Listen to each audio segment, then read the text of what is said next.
Thank you for having me. This is fast and furious.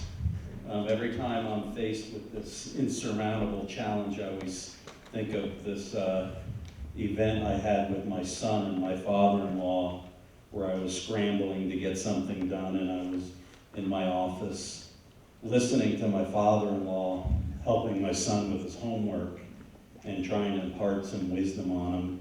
And I got up to go to the kitchen, get something to drink, and my son ran up to me, and he said to me, he said, "Daddy, can you just tell Grampy, I don't want to understand my homework, I just want to get it done." So I'm just going to get this done, and hopefully I'll say something meaningful.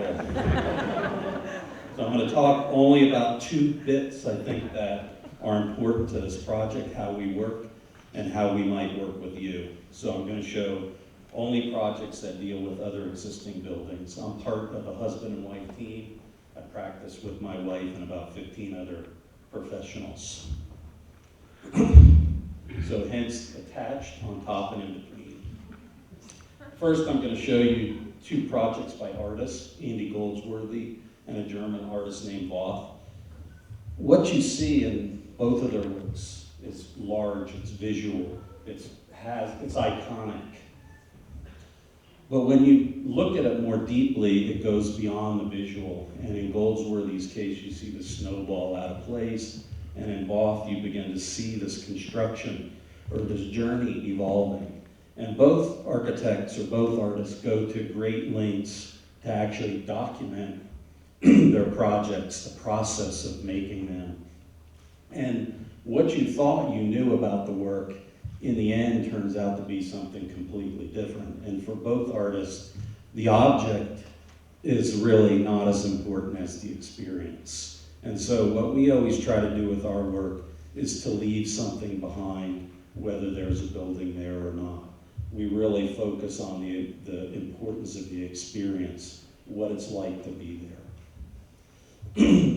And how we do that is to also involve people. We tend to work in a method where we focus on something and detail it really well and repeat it over and over and over, but try to do that in an interesting way. And in this case, a LEED Platinum housing project where we design one screen and it's operated by the tenant. So this building is redesigned every day. So you go by it, it's different.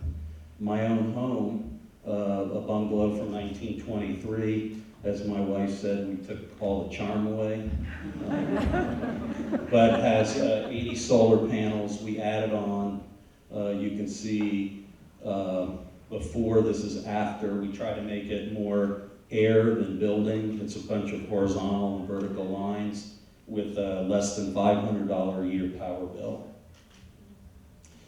Project we just finished in Raleigh, North Carolina, very similar to the Kimball, where we rehabbed that building and added on to it. And I was very interested in that truck dock on the side, an empty corner. We didn't have a lot of budget, so what could we do to bring back that building and focus on that truck dock? So we came up with this idea for a new entry that would evolve from kind of the history of the building and enter on that side. So we create a new entry to kind of coexist with the building that is completely rehabbed on the interior, cutting a hole into the basement to bring the basement into part of the main space.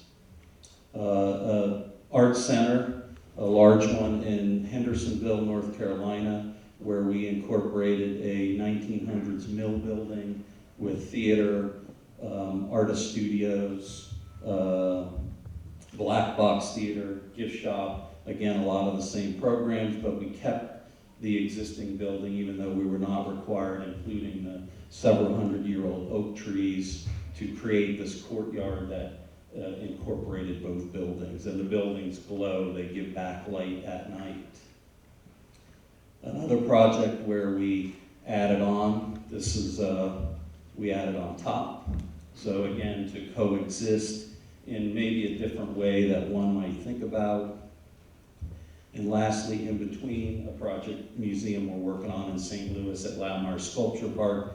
Again, similar where we are working with an estate house and carriage house on 105 acres, and our client said you can place it anywhere you want, but we actually placed it in the quad of the two buildings to try to make the courtyard or activate all three buildings together as one. So you can see the carriage house in this view with the entry. This idea of, again, creating a material or a panel that's a light regulator to the space. So on the downsides, it becomes visual, performative, and really the language of the building. This is on the low side.